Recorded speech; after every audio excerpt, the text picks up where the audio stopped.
While I was scrolling through my For You page, I accidentally found this video. Okay, let's have a look and see what this video is actually about. I'm actually curious myself. Personally, I think that Pokemon would win. Certain amount of Pokemon, actually. Not all of them. I'm not saying all Pokemon would win against a billion lions. I'm saying a couple Pokemon. The ones that can fly. The freaking fire types. Alright, let's just watch this video. No, dude, you don't get it. So it's like a billion lions. I mean, that's so many, right? That's like a lot of fucking lions. Oh, God. Hi, I simulated it. So we have an answer now. Alright, let's see. Yo, what's up? It's Pokemon, no question. You could put 10 billion lions there. It does not matter. They have God. They have God. We have Gardevoir can create black holes. Macargu's hotter than the surface of the sun. Like, Yeah? I don't know what the lions are doing to the sun. That's what I'm saying. I think the Pokemon always win. The first thing we have to do is set the playing field, because I swear, like, that is the biggest issue with this debate, is people will be talking about the anime logic and lore logic and Yeah, Pokedex logic yeah. and in-game logic, all at the same, it'll be in the same sentence. Like, Arceus in the games is very different than Arceus in the lore. I think he's a little fatter. That is in the okay. lore. I was gonna say that is true, but Just yeah. yapping about lion ladder this, lion jacket that. What is that? What is Lion Ladder? It's like you. Move? No, it's not. We're simulating real battles here. Oh. Pokemon have tangible stats and numbers that we can measure, as opposed to the anime and Pokedex entries or lore or whatever. We're not talking about that today, because, I mean, how do you even simulate? You can't. This is what I'm saying, man. A billion is so many, dude. Look at that. Look at that. You can't the- even see the what? Pokemon. Do you see Oh. that? That's Okay. crazy. And then think about it this way. That's perspective. What happens if you put the perspective like on the ground? That's true. That's them in their lion cube form. If they were. No, Okay. What are you talking about? The simulator pits all 1,100 Pokemon in independent single battles against an endless wave of lions. It literally goes on forever until that Pokemon faints. That way we can measure exactly how many lions they were able to KO before going down. Okay, so is this going by game logic or is it going by actual anime logic? Because if it's going by anime logic, the Pokemon can physically dodge if they wanted to, rather than relying on like the CPU to say, dodge when this attack happens, dodge when this attack happens, or don't dodge at all. So is it going by game or anime? I'm so confused. I tried to prioritize keeping the game mechanics consistent and not Okay, so game making any mechanics. crazy assumptions. Like in this way, it's like the Pokemon are just randomly encountering infinite lions until they pass out, as opposed to if I tried to have them all on the field at once in like some sort of extended triple battle, like 1,000 v billion. Like it just, like how do moves even work? Like who could target who? Like it would have been a nightmare. He's a normal type. He's got Bite, Slash, Crunch, and Noble Roar, as Okay. well as these stats here. Now you're So it's basically a terrible version of this Pokemon. looking at those stats and you're thinking, wow, that looks exactly like lit.ly.io's stats, except you just swapped the attack and the special attack. If you notice that, you need to go outside. For the ability I didn't to even land on notice that. Strong Jaw, it turns out lions have a bite force of over 1,000 psi, which is 6 times the average human, or about 5 times mine. They in this bite force quotient, which is a study that studies the bite force quotient, scientists found that they had unprecedented biting power, almost unheard of. It broke the scales. It was just embarrassing, really, for the rest of the animal kingdom. And it turns out they could bite through a car. If you What? got them all together, like on a weekend or something, like you get like 2 or 3 of them, they could. Is that true? They could workshop it and figure it out. It's crazy, man. They got a it's gonna boost his biting. I'm sorry. Oh, There will here be we go. 3 rounds of Okay. simulation, and whoever wins the best 2 out of 3 is the winner.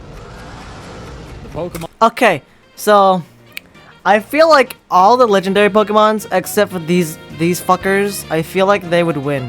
Groundon, obviously he got the freaking Earthquake, Precipal Blades, fucking Lava Plume, Kyogre. All he needs to do is just send a fucking wave of tsunami at them. All the freaking genies, they've got their powers on them.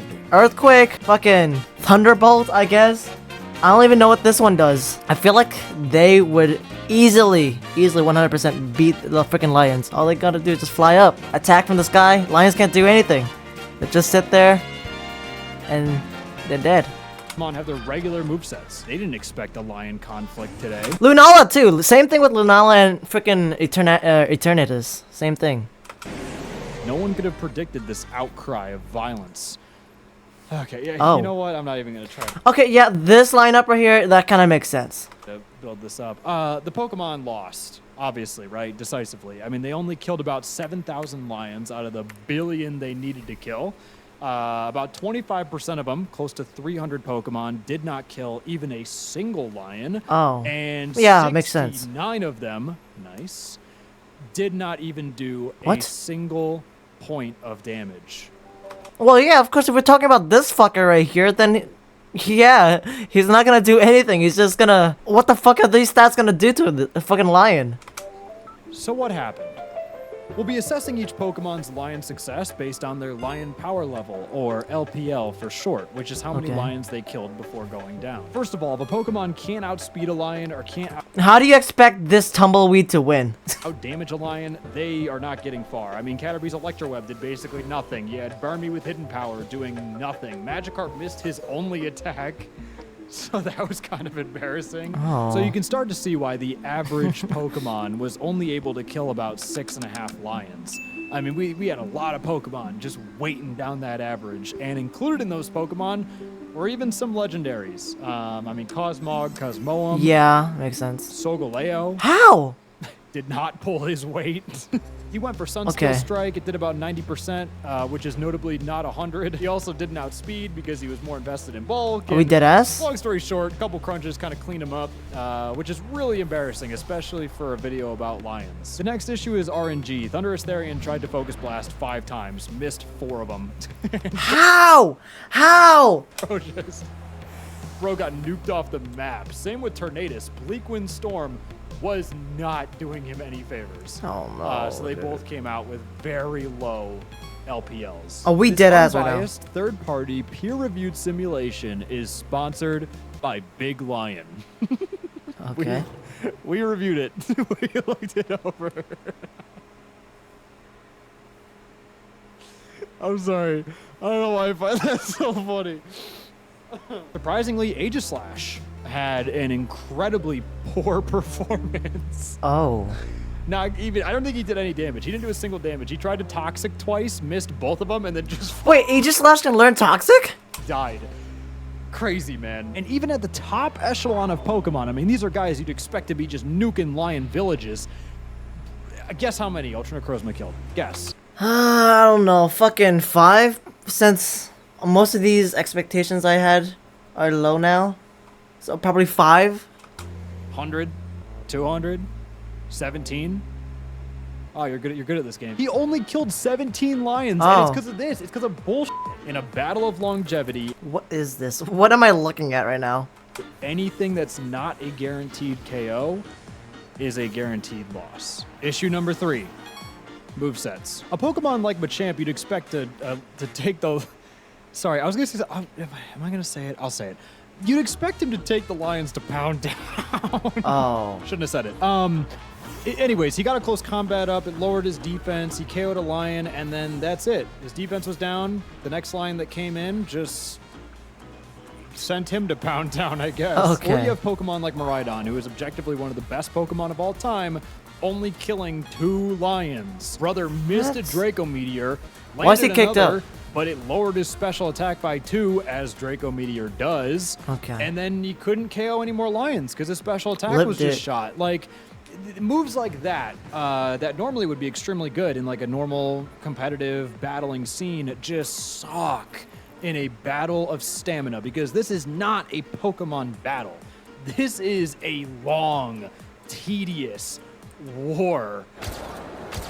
I stand before you today in these troubling times to incite hope and encourage those who stand with Gurfy, a hero. You see, Gurfy does not believe in the cyclical nature of war. He encourages those to stand against it and provide support and empathy to those in need. In doing so, he took a drastic action. By taking his own life 𝕍𝕆𝕃, a fallen soldier, was able to protect Self-destructed. the wills of the innocent. Thank you, 𝕍𝕆𝕃. 𝕊𝕆𝕃𝕀𝔸𝕃 is the strongest Pokemon ever made, over 1,000 BST. He's so busted, you literally can't even use him in the games. And he killed a whopping 23 lions. His signature move, Eterna Beam, is really good, but every other turn he has to recharge, which meant that for every lion KO'd, another lion would come in and just get a free hit. And I mean, to be fair, their attacks were only doing 6%. Like, he's tanking that. But over the course of a dozen lions, like, yeah, like that does it. But ignore everything I just said. Everything. For the past, I don't know how many minutes. Ignore it all. Because the biggest issue by far is power points. Pokemon just don't have enough moves. Even if every Pokemon had 4 moves with the max amount of PP a move has ever had, which is 64, and every power point KO'd a lion, at best they'd be able to KO about 280,000, which is 0.03% of the total lion population. So that's the ceiling, and unless they find a way to break it... Foreshadowing. Listen, I know I'm like the world's biggest lion enjoyer, but I'm like genuinely trying to figure out any way that the Pokemon could win this. Because like I don't think it's impossible. Like I don't know. Hang on, I got some ideas. So there's an item in the game called a leppa berry that allows you to restore 10 PP. It's possible to indefinitely restore Pokemon's PP in the same battle by consuming a leppa berry, restoring this item with the recycle move, or the harvest ability. The harvest ability is really good because it'll allow the Pokemon that we set up with this to automatically get their berry back without them having to take a turn to do it, which means, they could be 100% focused on offense, just kill lion, kill lion, kill lion, kill lion, and then hopefully this sort of leppa berry plus harvest system works in the background, so that way they just keep getting attacks, and then that would make the infinite loop that they would need to beat all 1 billion lions. But the issue with that logic, Harvest only has a 50% chance to work unless it's in harsh sunlight, then it's guaranteed. oh man, dude. I'm really trying to hit a home run for y'all Pokemon fans. I wouldn't know what that's like because, Lions for life. But okay. really trying to swing this bat for y'all. The issue is we need to set up the sun to guarantee the harvest, to guarantee the leppa berry, to guarantee the PP. But we can't take turns to set up Sunny Day. Like we can't use Sunny Day because then that would just allow us to take damage, and then eventually the lions would whittle us down, and then the Pokemon would die. So the only way to set up sun automatically is with drought or desolate land. But obviously in this scenario, we only have one Pokemon individually fighting these lions. So there's not really an opportunity for them to support each other. And I think even if they could, unless, you know what? No, wait, you know what? I think, hang on. Okay, who's the fastest here? I guess Tropius, maybe? No, he's slow. Are any of these Pokemon faster? Oh, no, wait. I don't think any of them outspeed. Why are all these Pokemon slow as balls? They don't outspeed. None of the harvest Pokemon will outspeed a lion. You have to outspeed. You have to. That is a bare minimum requirement. A lot of the Pokemon that performed well were setup Pokemon that could use, a boosting move to guarantee that the rest of their attacks were able to guarantee KO a lion. It feels counterintuitive to have one of the moves be setup, because obviously you can't directly do damage with that, but a lot of the setup moves, like Fillet Away on Veluza, who ranked in the top 8 of Pokemon, that's insane. Gave him the opportunity to KO every single lion with every other move. Same with Pokemon that use Calm Mind or Swords Dance, or especially Bulk Up. Dude, Scraggy went nuts. Brother killed more lions than Koraidon, Dialga, and Rayquaza combined. What the fuck? He was a menace. The combination of Bulk Up boosting his attack and defense, plus Drain Punch allowing him to kill lions while healing himself, plus Rest allowing him to heal himself, and Shed Skin allowing him to wake up early. It's just crazy, man. Like, that is a good setup. That is a good combo. Just how busted, first of all, setup moves are, and second of all, moves that can do multiple things at once. Drain Punch is insane in this format, as well as Power Up Punch. being ridiculous. Okay, Frank, that's cool and all, but who killed the most lions? Who has the highest LPL? Yeah, that's what we want to know. Well, I would ask y'all to guess, but you literally would never get it right. Ditto? It was Pharaoh seed. What? The fuck? I'm kidding. It's Zangoose. But dude, Oh, that's what? crazy, no? That's insane. Zangoose? I mean, he's not even a fighting type. Like, at the start of the battle, he was able to set up 3 sword stances, which maxed out his attack. And with the combination of Facade, Night Slash, and Quick Attack, especially Quick Attack, which has 48 PP, some of the highest PP in the game, he was able to guarantee outspeed and guarantee KO 104 lions before running out of attacking moves. Now, what's interesting about this is the perfect example of a Pokemon reaching the 𝕊𝕃𝕃, which is the max lion knockout potential. And I think moving into round 2, the Pokemon really need to reassess, okay, how do we get the most amount of Pokemon to reach the 𝕊𝕃𝕃? The interesting thing about all this is there wasn't a single Pokemon that reached their 𝕊𝕃𝕃 with 4 attacking moves. I mean, imagine, right? Imagine we could have a Pokemon that could KO a lion with literally every power point in their arsenal, not having to waste a move slot on a setup move. And then you take that and apply it to all 1,000 Pokemon in the simulation. Like, you could do way more I mean, they could do way more I don't give a fuck. Nah, I don't care. Without any interference, the Lions' moves will never miss. No Pokemon is immune to them. And they have 96 Okay, that was an easy one. billion attacks. Okay. Like, yeah, some of them are gonna get through. All right, I've literally been thinking about this nonstop for the past, like, God, I don't know, 3 days. I think it has to be possible. I know I'm like I know I'm a Lion fan. It doesn't make any sense. I'm Lions for life. Roar, go Wildcats. Go Wildcats. This is possible. This is possible.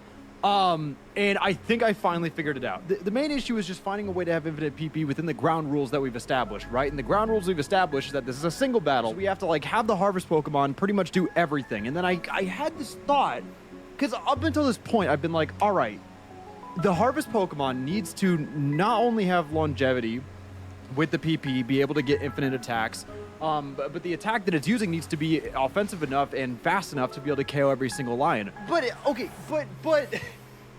the question is, do the Pokemon need to KO the lions? Yes?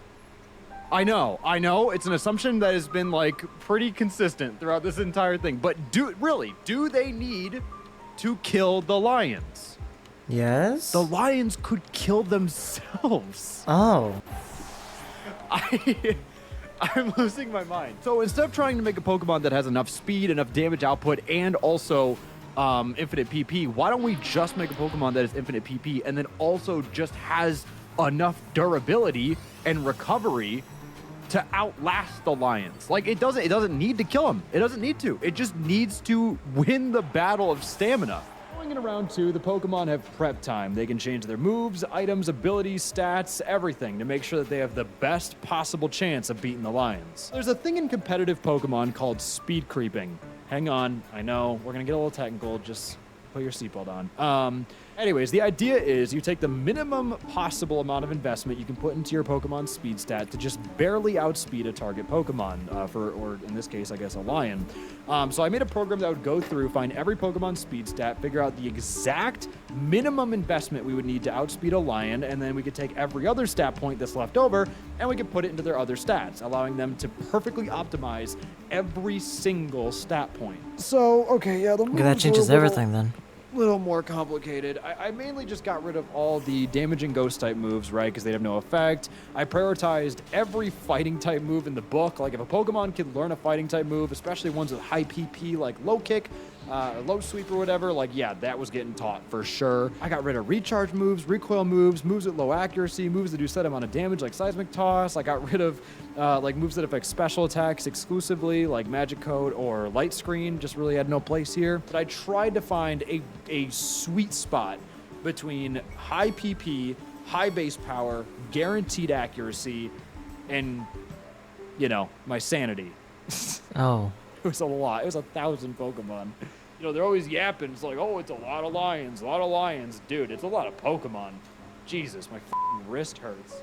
In round 2, the average Pokemon was able to beat over 20 lions, which is a 200% improvement over the 6.5 average from the last round. This time around, only 103 Pokemon failed to kill a lion, meaning 169 extra Pokemon were able to participate just by changing the sets. And only 19 of those Pokemon failed to do damage. Yeah, that changes a lot then. 1.7% of the entire Pokemon army. There are about 50 more Pokemon that dealt damage this time. So, round of applause. That's great. We love that for them. This was probably to be expected, but over 50% of the top 100 Pokemon were fighting type, and a lot of them had Moxie and Beast Boost and As One, like Pokemon that could boost their attack stat as they went. I mean, it makes sense, right? Like, you know, you get +1, you get +2, and then all of a sudden, I mean, you are just steamrolling, and it doesn't take a turn to get set up. It had the benefit of setting up without the downside of losing PP. It was genius. Quaquaval performed insanely well. Whoa. With every low sweep, low kick, and brick break, a lion fell. Even down to the Leppa berries, giving him another 10 brick breaks. Bam, 10 more lions. Guess what? He's +6 with Moxie. Now, Wing Attack is killing lions. Wing Attack is some of the highest PP in the game. What will stop him? Uh-oh. Maybe God.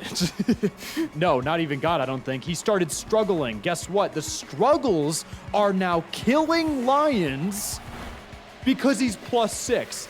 But obviously none of this matters, right? I mean, they can hit their MLKP all they want, and it still would not beat a billion. What we need is the Harvest Pokemon. Okay. Oh no. Executor. 1, 2, 3. Yeah, it's not a billion. So none of the Harvest Pokemon were able to beat more than 5 lions, which sounds miserable, but hang on. Tropius and Executor stayed on the field for close to 1,000 turns. Executor only lost because he got flinched on turn 880, then flinched again on turn 882. I mean, RNG happens.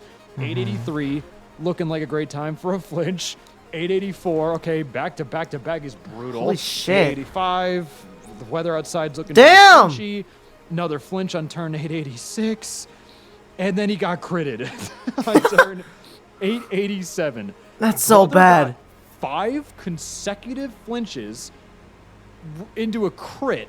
How does that even That's happen? a 0.01519% chance of happening. But you know what? When you have a battle with 800 turns, it happens. But the thing about Tropius' battle is he never lost. Holy shit. Oh, what? Wait, that's insane. He's still going. The GOAT. It literally broke the sim because the battle was that long. It's insane to think that just one little banana dinosaur could solo a billion lions if given enough time, resources, and a ton of luck. But it's possible. It's possible. And you know what? That's good enough for me. Thanks for watching. Oh, so that was it. So the answer is Tropius won. Okay. Alright, thank you for watching this reaction video. I was not expecting Tropius to freaking win that. Please consider liking and subscribing. Original video will be in the description down below. And I'll see y'all in the next video. Bye bye.